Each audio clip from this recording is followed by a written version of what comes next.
Venons-en aux clarifications.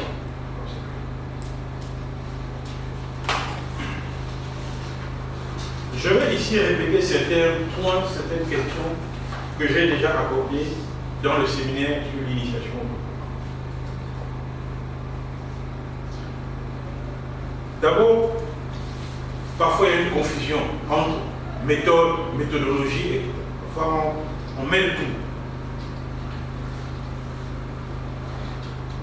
Prenons un raccourci pour simplifier notre exposé. La méthodologie, c'est la science de la méthode. La méthodologie, c'est la science de la méthode. Certains diront le discours sur la méthode ne peut pas être cartésien. Vous avez le logos et l'expression latine méthodus. Vous avez un discours sur une méthode ou sur des méthodes. Qui veut faire la méthodologie devra nécessairement discourir sur les méthodes. La question est donc celle de savoir quelles sont ces méthodes. Quelles sont ces méthodes? Les méthodes sont, là encore pour simplifier le discours, sont des modèles de raisonnement.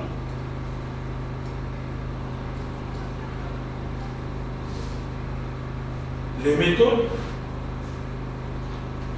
sont des guides.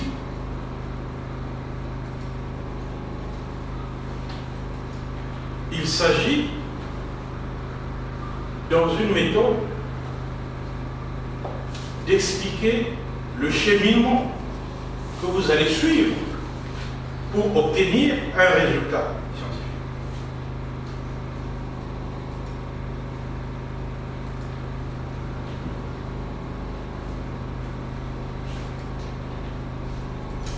Donc, pour recouper les deux termes, je dirais la méthodologie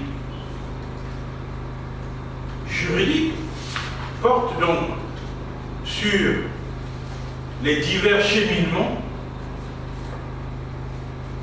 qu'un chercheur en droit peut suivre pour aboutir à des résultats dans son travail.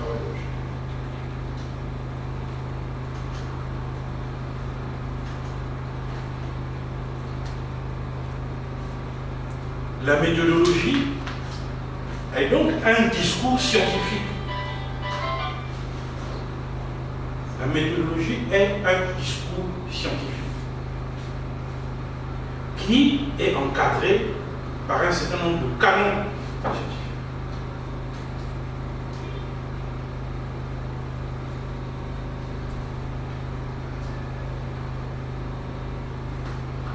Ce discours scientifique porte sur les méthodes, sur les divers cheminements. Comment pourrais-je faire pour obtenir un résultat par rapport à tel sujet? Comment vais-je procéder pour aboutir à telle décision? Ce comment, c'est la méthode. La question du comment. Comment produit-on telle chose juridique? Comment produit-on telle idée, telle norme, tel résultat? Comment parvient-on à tel résultat? C'est-à-dire par quel cheminement pourrais-je passer pour arriver à tel résultat? La méthode. Les méthodes en droit, il y en a. On ne pourra pas ici dresser une liste exhaustive. On se contenterait d'indiquer les principales.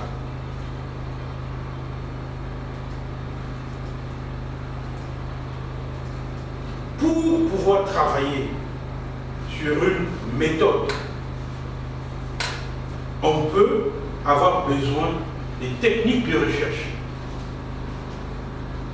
Il faut, là aussi, faire la part des choses entre méthode et technique. Les techniques, elles sont traditionnelles, classiques. Par exemple, la technique documentaire.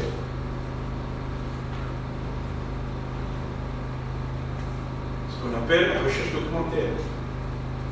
Ça peut être une enquête de terrain, de type sociologique. Ça peut être un questionnaire qu'on a administré. Ça peut être des entretiens. Mais là aussi, la liste n'est pas exhaustive. Sur certains sujets, vous voyez, vous avez des juristes qui ont fait des thèses fondées sur la recherche-action. C'est-à-dire, vous voulez étudier, par exemple, les droits des peuples autochtones, mais vous allez passer 6 mois au sein d'une communauté des peuples autochtones, pour mieux comprendre, puisqu'ils n'ont pas, les peuples autochtones n'ont pas d'ouvrage pour expliquer leurs règles. Comment le juriste qui veut présenter le droit des peuples autochtones, pas dans le sens des conventions internationales, mais je dirais, entre guillemets, le droit civil, tel qu'il régule les rapports au sein d'une communauté autochtone, vous n'aurez pas d'ouvrage pour ça. Si vous voulez comprendre le mariage chez les pygmées, il n'y a pas un ouvrage sur le mariage. Alors vous aurez peut-être besoin de faire une recherche-action. C'est-à-dire aller vivre 3, 4, 5, 6 mois avec les pygmées pour comprendre quelles sont les règles du droit matrimonial. Comment ça se passe? Ça, c'est la recherche-action. Ce n'est pas forcément ce qu'il y a de mieux pour le juriste. Évidemment, certains, dans certaines matières, alors je prends peut-être un exemple extrême, mais voyez-vous, si vous voulez travailler sur des questions qui sont complexes, mais vous pouvez passer 6 mois à la bourse de New York pour comprendre certaines positions, certains acteurs. Et vous nous produirez peut-être un document intéressant sur les limites du droit boursier, au vu de la pratique boursière. Vous serez peut-être le premier à écrire ça. Donc, ça, c'est la recherche-action. C'est aussi, mais il y a plusieurs techniques de recherche. Mais je dis bien qu'il ne s'agit pas de prendre toutes les recherches et de tout mettre dans sa thèse. On fait le choix de la technique de recherche en fonction de sa pertinence et de l'intérêt que vous aurez à utiliser cette technique. Et sur ce point, je voulais être précis. Je vois de plus en plus des travaux où on me dit oui, mais sauf si je me limite à la recherche documentaire, bon, les gens auront l'impression que je suis pas allé sur le terrain. Écoutez, le juriste peut tout à fait se limiter à la recherche documentaire. Il n'en a pas à rougir. Il peut se limiter à la recherche documentaire. Je sais fort bien, et je l'ai vu dans certains jurys, où il y a des collègues qui disent oui, mais il nous parle des personnes âgées, mais il aurait pu aller dans un foyer de personnes âgées pour pouvoir nous restituer un peu. Oui, mais d'accord, ça c'est votre souhait, mais ce n'est pas la démarche qu'on a choisie. Nous devons respecter la démarche choisie par le candidat, sous réserve que le candidat ait justifié sa démarche. Ça aurait servi à quoi qu'un jeune juriste aille passer 2 mois avec des personnes âgées?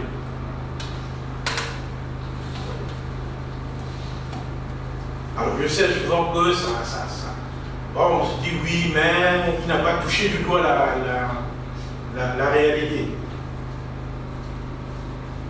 De quelle réalité on parle? La documentation que nous trouvons dans les bibliothèques n'est pas une documentation désincarnée. Cette documentation est le reflet de la réalité. Ce qui se trouve dans ces livres, c'est aussi la réalité. Il n'est pas nécessaire de rapporter des éléments superflus et surabondants au motif qu'il faille vadrouiller sur un terrain. Donc, je dis bien que le juriste n'a pas à rougir du fait qu'il n'a pas de questionnaire, qu'il n'a pas de guide d'entretien, qu'il n'a pas de statistiques. Tous ces outils peuvent s'avérer utiles sur certains sujets, mais pas sur tous les sujets. Et autant éviter la mode. Il faut éviter la mode. Ça ne sert à rien d'imaginer que sur tous les sujets, il faut qu'il y ait entretien, il faut qu'il y ait tableau statistique. Non. Justifier pourquoi. Et lorsque je vois les tableaux, je vois aujourd'hui sur certaines thèses le droit des graphiques avec des couleurs. Tout ça c'est beau. Mais je précise bien que vous n'êtes pas romancier, vous n'êtes pas peintre, etc. Donc, quel est l'intérêt des tableaux qui sont dans votre travail? En quoi ces tableaux ont été utiles dans la démonstration qui est objet de votre travail? Qu'est-ce qui justifie? Qu'est-ce que vous motive de faire en quelque sorte? Qu'est-ce que vous cherchez? Oui. Et il ne suffit pas de poser 2-3 questions à 2-3 individus pour en tirer une conclusion. Après, il faut trouver quelle est la pertinence, quelle est l'occurrence. Donc, c'est un choix du candidat. Je dis simplement que vos choix doivent être justifiés. Il ne faut pas non plus faire le choix de la recherche documentaire de façon exclusive, parce que quelque part vous aurez des craintes, ou vous aurez une forme d'inaptitude à enquêter. Ça aussi, on peut vous le reprocher. Oui.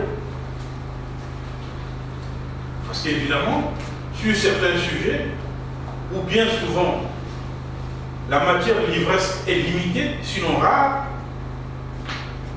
il peut être intéressant pour le juriste d'aller chercher, d'aller sur le terrain.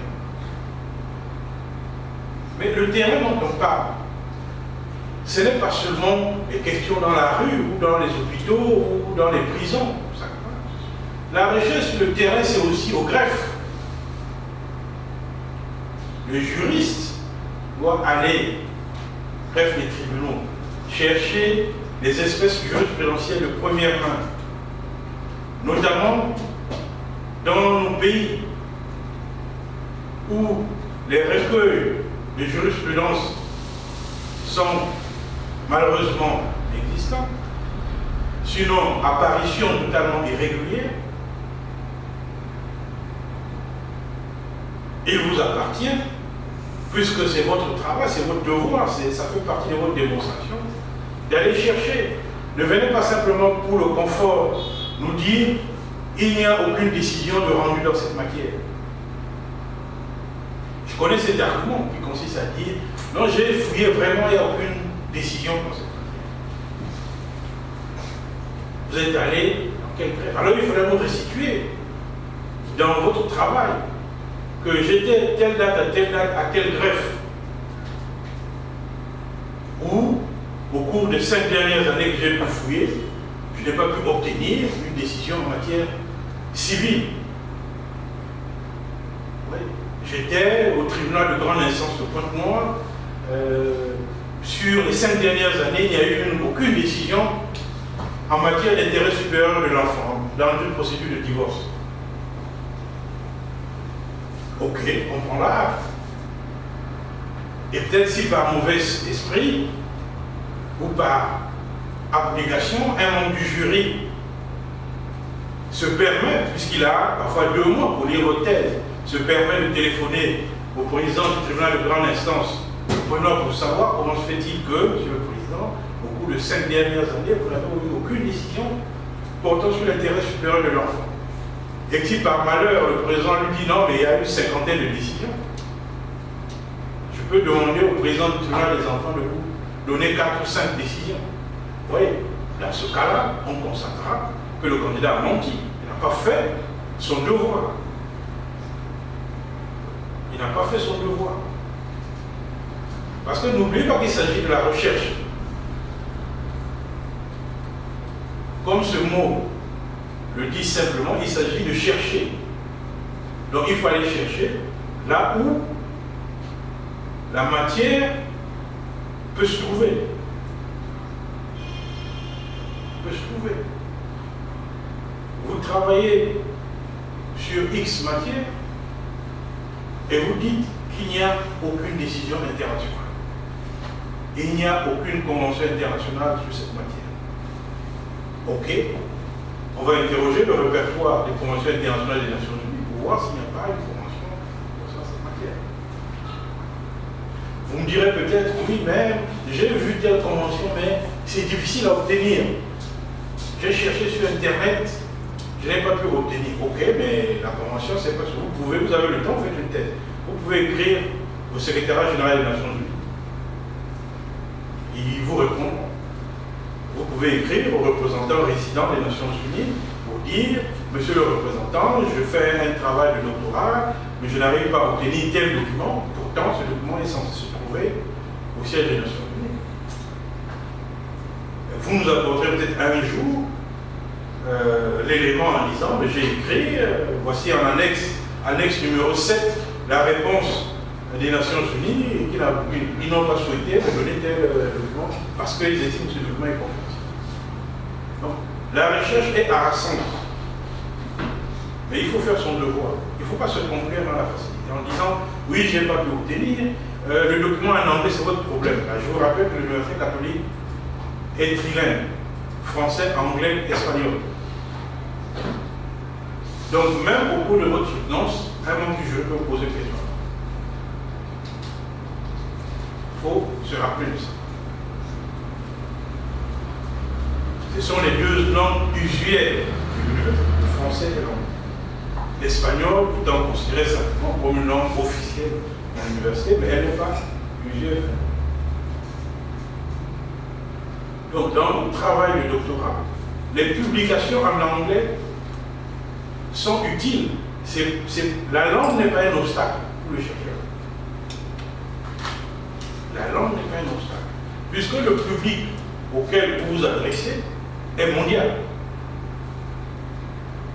Donc la langue n'est pas un obstacle. Si vous avez des difficultés à lire en anglais, pendant le temps de votre thèse, inscrivez-vous, faites une petite formation, ne fût-ce que pour l'anglais courant.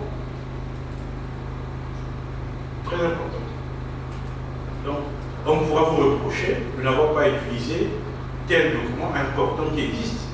Vous direz peut-être, ah oui, ce document est en anglais, mais oui, mais il est en anglais, vous êtes chercheur. Donc, faites attention à cela. Évidemment, on n'attendra pas de vous que vous puissiez présenter votre thèse en anglais des affaires, mais il y a, je dirais, le langage courant, commun. On vous posera des questions en anglais, vous répondrez en français. Mais au moins, vous avez compris la question. Et vous répondez dans la langue qui vous semble plus facile. Donc, voilà, si vous voulez, le cadrage introductif qui me semblait important pour ces deux séminaires, méthode et méthodologie. Troisième point, donc, l'articulation. Ce séminaire va s'articuler donc en deux grandes parties, comme je l'ai dit. Il y a d'abord l'esprit de la recherche, où il sera exposé de façon globale le cadre théorique de la recherche. Puis une deuxième partie, la lettre de la recherche en droit, où il est présenté le cadre pratique de la recherche, comment construire et façonner une thèse de doctorat en droit.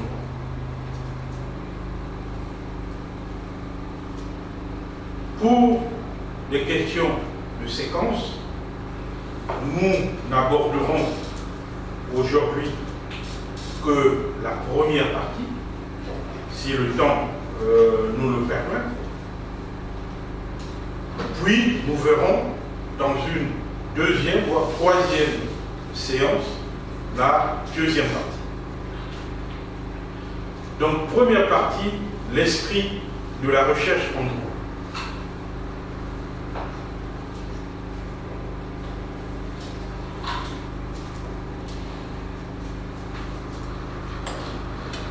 Le doyen Jean Carbonnier disait dans son ouvrage que vous avez ici, La sociologie juridique, que le droit n'existant que par la société, on peut admettre que tous les phénomènes juridiques sont des phénomènes sociaux. Cela veut dire que le juriste qui travaille sur les phénomènes juridiques travaille sur les phénomènes sociaux. En d'autres termes, le juriste est logé dans un système juridique qui est immédiatement son système national. Mais ce système national est en interconnexion et en interpénétration avec le système international. Donc, puisqu'il mène une recherche en droit, il doit prendre en compte les deux dimensions.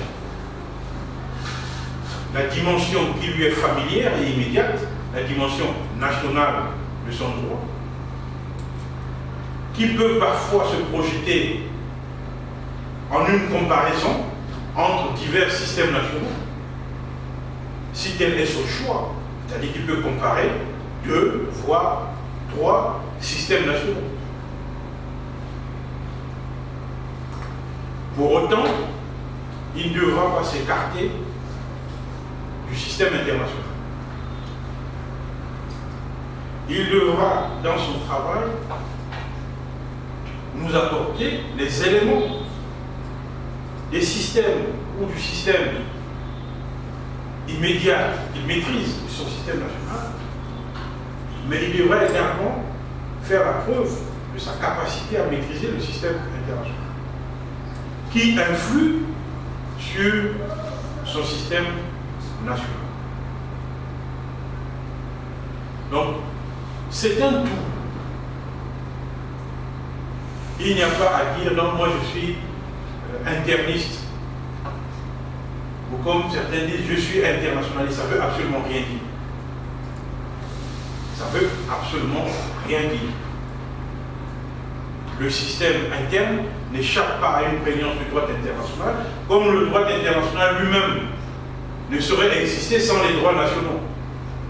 Parce que son office, c'est de réguler les droits nationaux, d'encadrer les droits nationaux, d'assurer la cohérence et l'interprétation des droits nationaux. Donc il n'y a pas de droit international sans le droit national. Pareillement, aucun droit national n'échappe au droit international. Donc, le travail de recherche s'inscrit dans cette dynamique interne et internationale. Mais, je dis qu'il appartient aux chercheurs de fixer le périmètre. C'est lui qui sait où il met le curseur. Tout dépend d'ailleurs de son sujet. Et il y a certains sujets qui portent sur une matière internationale. Il est tout à fait normal que de façon abondante, que le droit international soit une matière majoritaire dans son travail. Et inversement, c'est à vous de fixer le périmètre. Mais il saurait avoir une thèse où le droit international est totalement exclu au motif que la question ne concernerait qu'un problème local.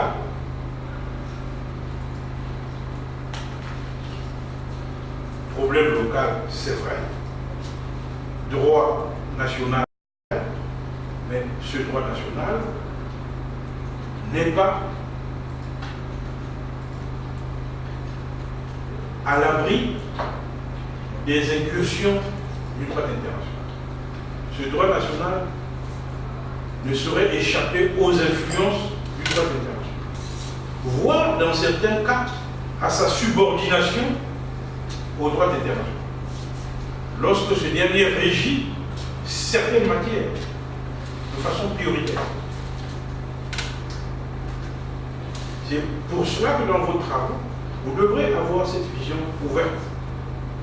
Toujours vous interroger s'il y a des textes internationaux qui peuvent être convoqués dans votre argumentation. En prenant soin naturellement de vérifier toujours l'opposabilité de ce texte international par rapport à l'état objet de votre étude. Est-ce que cet État a ratifié? Est-ce que cet État a fait une déclaration interprétative? Est-ce que cet État a déposé une réserve, etc., etc. Mais cela n'est pas exclu. Il en est de même, ceux qui travaillent sur les matières internationales doivent toujours se poser des questions sur la pratique des États, sur ce droit international. Est-ce qu'il y peut y avoir des divergences entre États? Vous avez certaines matières internationales qui s'articulent sur les différents droits nationaux. Je prends un exemple. Lorsqu'on parle de la Cour pénale internationale, la coopération Cour pénale internationale État, il est vrai que cette coopération est régie par le statut de Rome. Mais le même statut de Rome renvoie aux droits nationaux. Lorsqu'un État fait par exemple une objection en matière de sécurité nationale, le statut de Rome renvoie au droit national.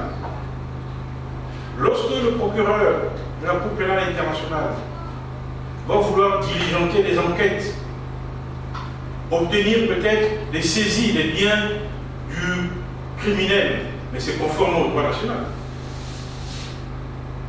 il n'existe pas au niveau de la Cour pénale internationale un droit relatif aux voies d'exécution, un droit relatif au recouvrement des biens,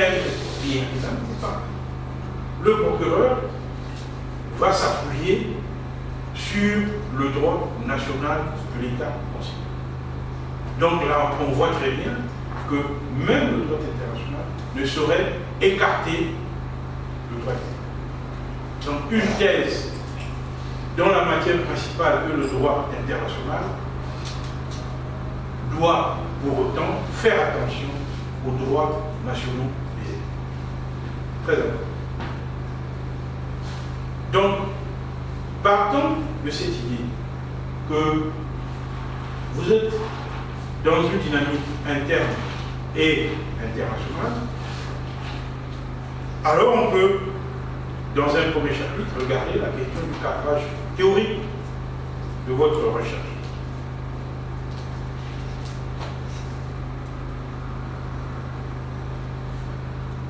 Lorsque vous allez préparer votre introduction générale, nous vous conseillons, mais nous ne vous obligeons pas, nous vous conseillons fortement de commencer par nous présenter dans une première articulation le cadrage théorique de votre travail. Puis, dans une deuxième articulation, le cadrage méthodologique de votre travail. Alors, certains paresseux continuent à écrire grand 1, cadre théorique, grand 2, cadre méthodologique. Ce n'est pas un péché. La paresse n'est pas un péché. Encore que tu gagneras ton père la sueur de ton front. Il faut bien qu'il y ait la sueur. Donc, il faut bien travailler. Si vous mettez grand 1, cadre théorique, grand 2, cadre méthodologique, personne ne vous sanctionnera. Vous voyez bien, personne ne vous sanctionnera. On prendra acte simplement de votre paresse. Il est donc conseillé, sur ce grand 1 cadre théorique, de trouver un titre qui reflète votre exposé théorique sur votre sujet. Trouvez un titre. Une bonne introduction générale devait se décliner en titre. Trouvez un titre. Je ne sais pas, qui montre de quoi théoriquement vous allez parler. Maintenant, si vous estimez que vous ne voulez prendre aucun risque, à proposer un titre qui s'avérait en décalage avec ce que vous allez exposer sur le plan théorique, alors assumez le fait d'être paresseux, écrivez-nous un cas théorique.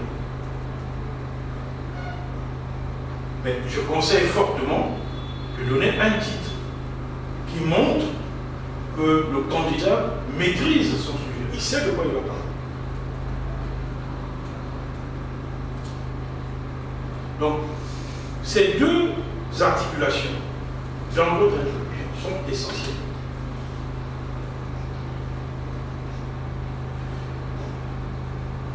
Ayant dit cela, je précise qu'il s'agit finalement d'une convenance académique.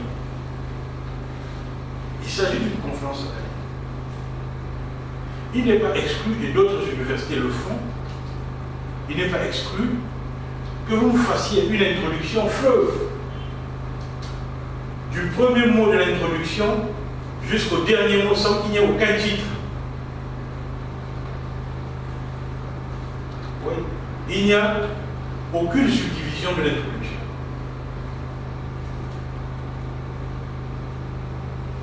C'est possible. Ce n'est pas non plus un crime. Il suffit, même lorsqu'il s'agit d'un long fleuve, il suffit que l'on retrouve les éléments essentiels d'une bonne introduction. Parce que ce n'est pas non plus le titre qui fait l'introduction, c'est le contenu de ce qui est exposé là. Donc je précise que dans notre école, nous souhaitons avoir des introductions articulées, avec des titres. Mais je dis que ce n'est qu'un souhait. Parce que dans d'autres écoles, vous avez une introduction compacte, que nous appelons nous un long fleuve. Mais si celui qui a écrit l'introduction est un bon navigateur, il n'y aura aucun risque de chavirer, puisque tout est clairement dit dans cette introduction, même s'il ne l'a pas subdivisé. Ce qui est important, c'est qu'il nous ait présenté le contexte de son étude, qu'il nous ait exposé l'état de l'art, sa revue de littérature, qu'il nous ait exposé sa problématique, ses hypothèses, qu'il nous ait clairement indiqué le cheminement intellectuel qu'il entend suivre, et qu'à la fin, qu'il nous dise quelle est la méthode qu'il a choisie, comment il justifie sa méthode, etc. C'est une introduction. Certains d'entre nous feront des grimaces pour dire qu'il aurait gagné à bien préciser ici que c'est par ici qu'il commence à parler du cadre méthodologique. Mais c'est son choix. Donc je dis que c'est une convenance académique. Certains veulent en faire une norme. Parce qu'on se retrouve dans les jurys, vous avez des collègues qui disent ah non, cette introduction n'est pas bonne parce que je ne vois pas le cadre théorique, je ne vois pas le cadre méthodologique. Non. Ah, vous êtes aveugle puisque ça y est à l'intérieur. C'est pas parce qu'il n'a pas fait la subdivision, donc l'introduction de méthodologie. C'est un souhait. Je dis bien, c'est un souhait. Mais attention, certains gardent, même en thèse, gardent la maladie infantile du master, avec des tas de détails, intérêt scientifique, intérêt, je ne sais pas, pratique, petit 2, délimitation, non, vous êtes en doctorat, vous êtes majeur, donc il n'est plus nécessaire de nous faire une introduction totalement chapitrée avec des petits temps. C'est un peu fastidieux. Je dis que ce n'est pas interdit. Si par bonheur, ces subdivisions sont bien corsées et fleuries par des titres très attractifs, mais on lirait tout ça avec beaucoup de passion. Mais si ce sont des subdivisions ennuyeuses, parce que vous ne serez pas le premier à m'écrire intérêt scientifique, oui, ou délimitation spatiale, autant m'éviter ça que de morceler votre introduction en morceaux alors qu'il n'y a aucune innovation. Donc, lorsqu'on n'a pas cet esprit de trouver des titres corsés, attractifs, et l'humilité d'écrire un cadre théorique, deux cadres mythologiques. Je dis parfois l'important c'est d'arriver. On verra ceux qui ont choisi les raccourcis un peu plus faciles, ceux qui ont, etc. Tout ça, ça fait partie de l'appréciation. Mais au moins, la thèse a été bouclée. On leur va passer 4-5 nuits blanches à trouver le titre qu'il faut pour la délimitation temporelle. Oui, c'est très facile. Donc, je dis, tout ça, ce sont des conférences académiques. Vous avez des candidats qui écrivent leur introduction, comme on appelle les introductions monobloc. Du premier mot jusqu'à la fin, il n'y a aucune subdivision. Mais quand vous lisez, tout est à l'intérieur. Comme certains, et ce que nous leur recommandons, vont nous présenter l'introduction en articulant une première partie réservée au cadre théorique et une deuxième partie réservée au cadre méthodologique. Et certains vont plus loin, donnent des titres attrayants à ces parties, et c'est tant mieux.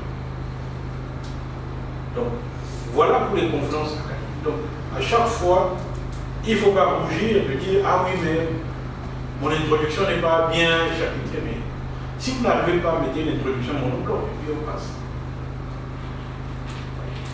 Mais c'est votre choix. Mais une fois que vous avez fait le choix, vous devez l'assumer.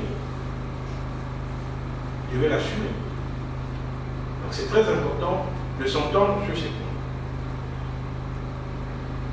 J'ai dit plus haut que la méthode est un cheminement.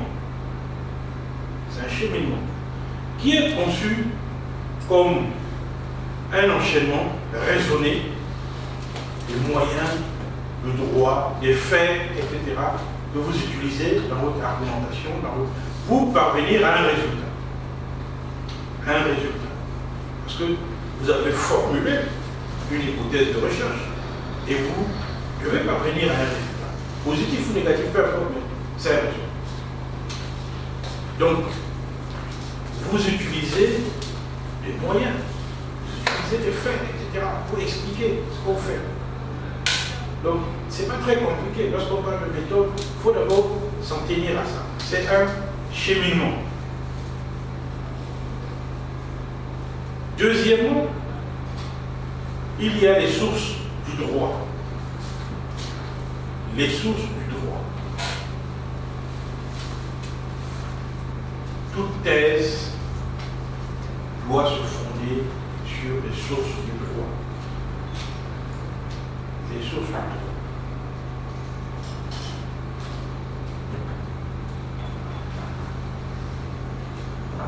Les traités ou conventions internationales, la coutume internationale, la constitution, les lois, les règlements, y compris les sources interprétatives, comme la jurisprudence, la doctrine. Tout ça, vous devrez en avoir connaissance et c'est ce qui sous-tend votre discours. Je répète ce que j'ai dit plus haut, que vous n'êtes pas pratiquant d'un art divinatoire. Donc, ce que vous nous dites dans votre démonstration, vous avez une source sur laquelle vous vous appuyez pour soutenir ce que vous dites. Vous avez peut-être une loi qui conforte votre position. Vous avez peut-être une jurisprudence qui va dans le sens de votre argumentation. Alors, puisque vous avez tout ça, mettez-nous tout ça sur la table. Mettez-nous en note de bas de page, Cour suprême, etc., affaires, etc., date, voilà. Si ce n'est pas publié dans un recueil, vous mettez en parenthèse inédit. Ne nous dites pas que la tendance de la jurisprudence au Congo est comme ceci. Oui, d'accord, tout ça c'est gentil. Bon, cette tendance, c'est dans quel arrêt? La majorité des juges congolais pensent que oui, tout ça c'est bien. Bon, la majorité des juges congolais composés de qui? les vivants et les morts, puisqu'il y a eu des juges qui ont rendu des ceux qui sont morts. Les avez-vous sondé les morts pendant que vous faites une thèse en 2018? Oui. Parce que la majorité des juges congolais, ce n'est pas les juges présents. La justice, elle a commencé avant vous. Il y a des arrêts qui datent des années 60, qui ont toujours leur pertinence. Tant qu'il n'y a pas eu un revirement. Certaines, parfois, décisions qui prétendent introduire un revirement sont marginales. Et bien vite, un autre arrêt vient confirmer ce qui aurait pu être mal dit. Donc, ce type d'argument, la majorité des juges pensent que ce n'est pas un argument. Non, il y a eu tel arrêt, il y a eu telle décision, il y a eu, etc., oui. Et que le tribunal de grande instance de Pointe-Noire, dans telle affaire rendue en telle année, a pris telle position, la même position est confortée par le tribunal de grande instance au Rwanda. Donc on peut dire là qu'il y a une tendance jurisprudentielle qui se dégage dans cette matière au Congo.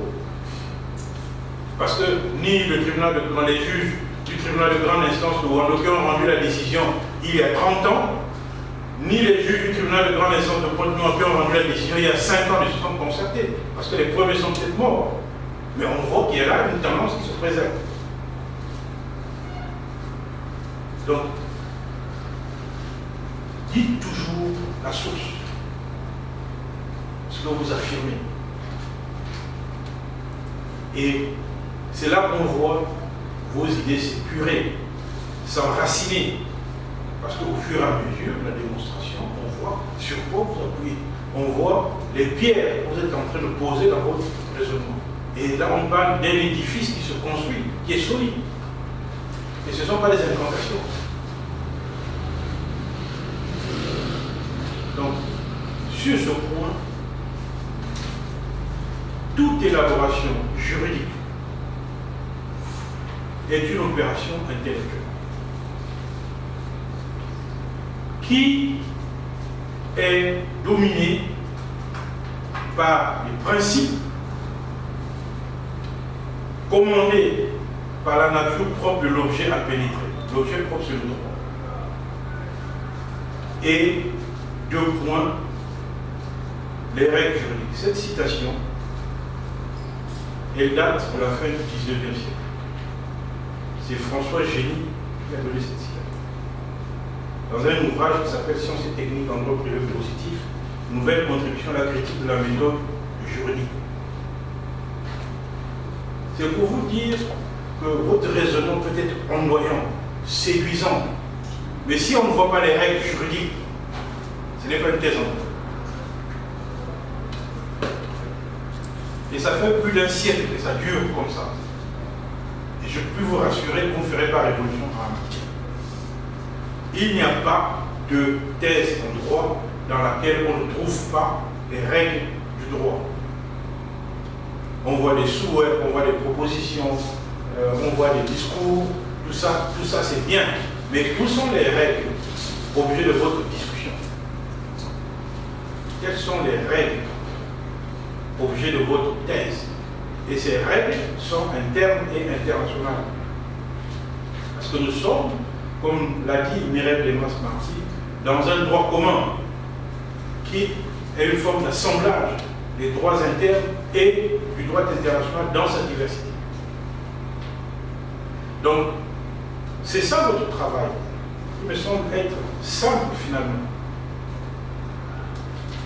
Vous étudiez les règles de droit en utilisant des procédés, en utilisant des méthodes qui vous amènent à nous expliquer sur tel point, voici comment ça se passe, ma position est confortée par tel arrêté, ou par telle convention internationale, par telle jurisprudence, etc. Donc, le chercheur ne peut pas se contenter de la factualité événementielle, de nous rassembler des tas d'histoires et dire qu'il a fait une thèse. Non, ce n'est pas une thèse. C'est un très joli roman à coloration juridique, mais ce n'est pas une thèse.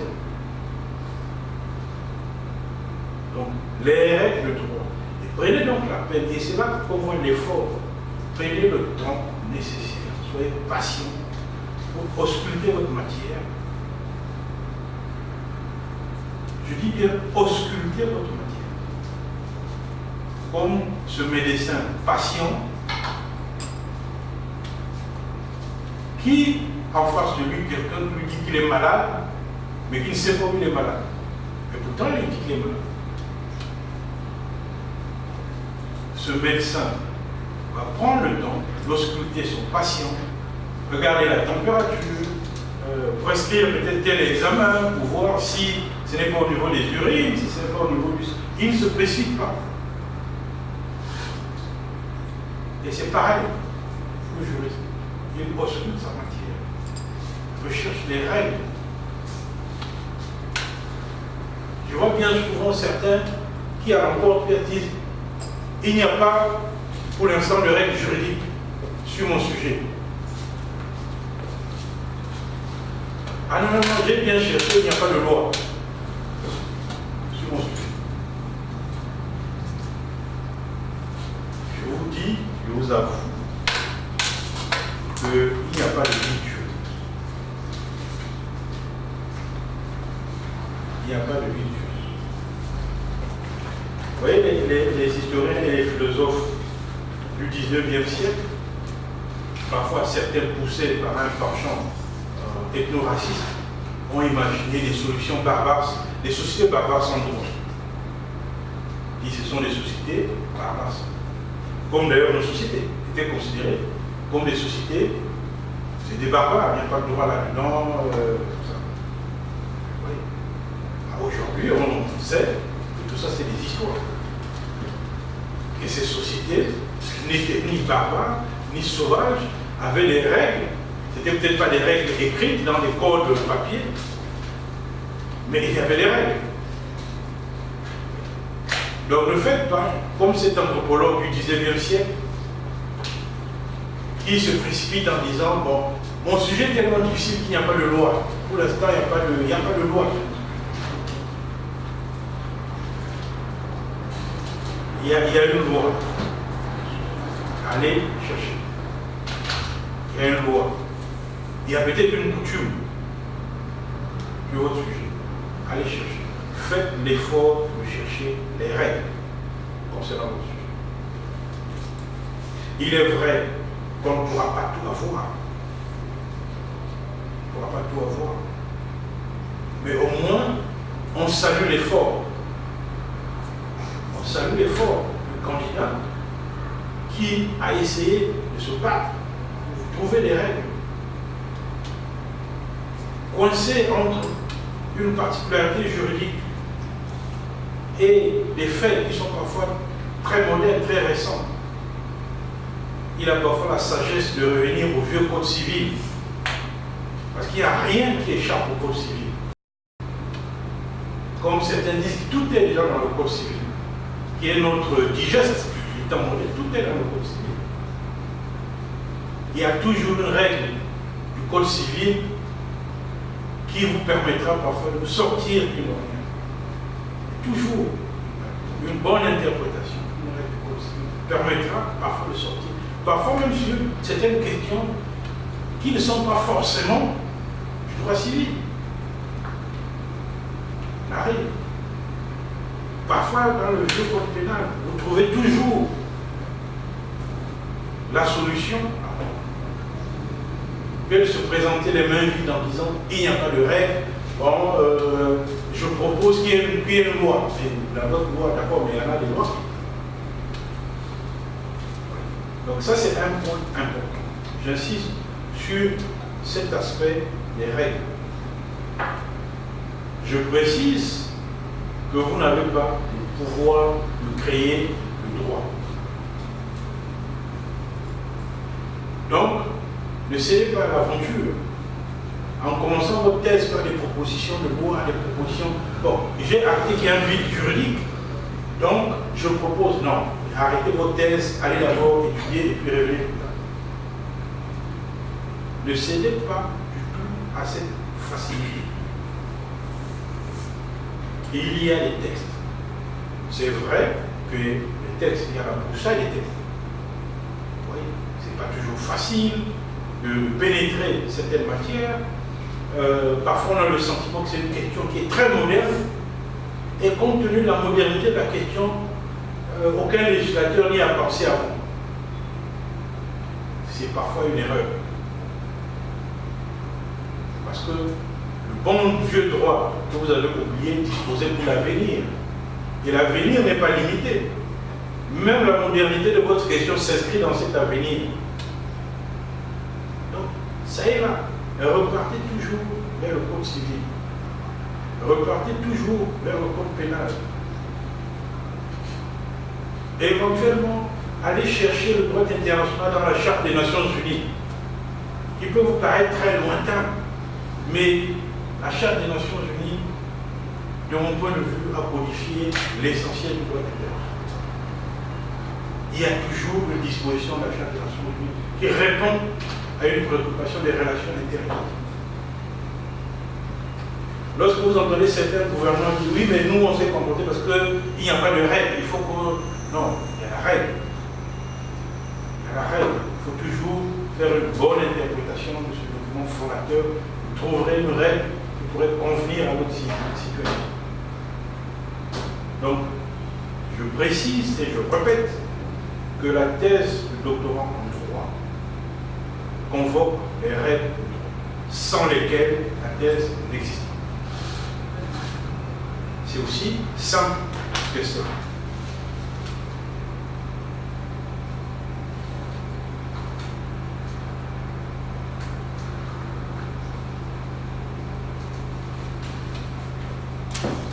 La méthodologie que vous allez utiliser va nous exposer les règles, mais également la doctrine. Je me permets de vous rappeler ce que j'ai dit au départ. Vous faites une opération intellectuelle. Donc, vous allez confronter vos idées des autres, ceux qui ont écrit avant vous, plus ou moins sur le sujet, parfois de façon lointaine. Je vois toujours certaines thèses qui commencent en disant qu'il n'y a rien de particulier, de précis, écrit sur le sujet. Je connais bien cette phrase. Quand la matière, il n'y a pas d'ouvrage. Peut-être que vous n'avez pas lu Cicéron. Oui. Vous allez chercher les ouvrages qui portent sur votre temps. Mais le droit n'est pas limité à votre temps. N'est pas limité à votre temps. Encore aujourd'hui, nous allons chercher en droit des interprétations dans le passé, chez nos illustres prédécesseurs. Oui. Parfois nous remontons très loin, jusqu'au XVe siècle, pour expliquer une règle du droit international d'aujourd'hui. Parfois nous allons même plus loin, jusqu'à consulter le droit romain pour expliquer une règle juridique d'aujourd'hui. Donc, c'est pour dire que la thèse de doctorat est une confrontation doctrinale. Vous voulez vous élever, entrer dans le magistère, c'est-à-dire faire partie des pairs, alors acceptez la confrontation avec ceux qui vous ont précédé. Vous ne voulez rentrer dans le magistère sans savoir ce qu'il y a là-dedans. La thèse de doctorat est un travail d'auto-initiation. Le directeur de thèse est votre conseiller, simplement. Mais vous allez affronter des gens illustres. Voyez-vous? Vous allez contredire des personnages illustres. vous me direz dans votre travail de thèse que vous contestez la position de François de Novadère, qui a écrit 13 tomes en droit administratif. C'est ça l'ambition du docteur. C'est ça l'ambition du docteur. Vous me direz, sur cette question-là, je remets en cause la position de Hans Kelsen. Tous les positivistes se mettront sur votre dos. Et ils sont très nombreux. Mais c'est à votre honneur que d'avoir eu le courage de remettre en cause ce père fondateur. C'est ça la recherche. La confrontation. Le candidat ne doit pas avoir peur de se poser au père, y compris même à son propre directeur, remettre en cause une idée, un écrit, de relativiser une position qui semblait être majoritaire depuis longtemps. Mais donc vous pensez aujourd'hui cette position est désormais minoritaire, au vu de l'abondante jurisprudence que vous mettez sur la table, qui montre que le droit prétorien sur cette question a pris les blessures. C'est ça la recherche. La bonne thèse, c'est celle-là. C'est là où on voit l'élévation du doctorant, qui a le courage. Alors, il va de soi que parfois, il faut éviter une témérité exagérée. Il faut être sûr. Oui. Si vous m'amenez à douter d'un écrit de Portalis, rédacteur du Code civil, je dirais quelle témérité. Mais encore, il faut que je vois dans ce que vous écrivez que votre discours vaut la peine d'être lu en confrontation avec Portalis. Parce que vous mettez là en cause un monument. Donc, soyez téméraire, mais soyez prudent. Parce qu'une témérité exagérée peut ressembler à la folie. Non. Mais c'est à vous. Il n'y a pas de limite dans tout ça. Il n'y a pas de limite. Il n'y a pas de limite. Certains ont peur. Parce qu'ils se disent, comment je peux contester ce qu'a écrit tel professeur? Non. C'est la confrontation doctrinale. Vous avez le droit, je dirais même le devoir, de contester cela. Voilà donc les deux éléments essentiels. Au-delà des aspects techniques que nous verrons plus loin. Un, dans vos thèses, les règles du droit sont deux. Deux, la confrontation doctrinale. Confrontation doctrinale. Comment vous citez les uns les autres? Comment vous vous situez par rapport à vos prédécesseurs? Qu'est-ce que cela vous apporte? Et vous, qu'est-ce que vous apportez au débat juridique? Il n'y a pas de folie à cela. C'est le même génie, François, qui disait que la technique juridique n'est pas un danger. Pourquoi? Parce qu'elle modèle les choses. Elle modèle les choses. Mais tant qu'on reste dans les canons scientifiques, il ne s'agit pas de critiquer pour critiquer. Si vous critiquez pour critiquer, vous allez pervertir ou déformer abusivement les faits ou les valeurs essentielles.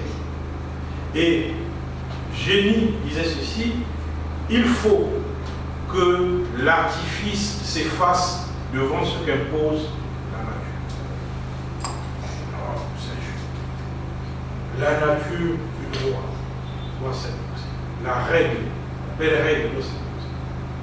L'artifice du discours, l'ambition exagérée, qui ne démontre rien, qui veut juste rallonger une petite idée en 15 pages pour finir son chapitre, ça ne sert absolument à rien.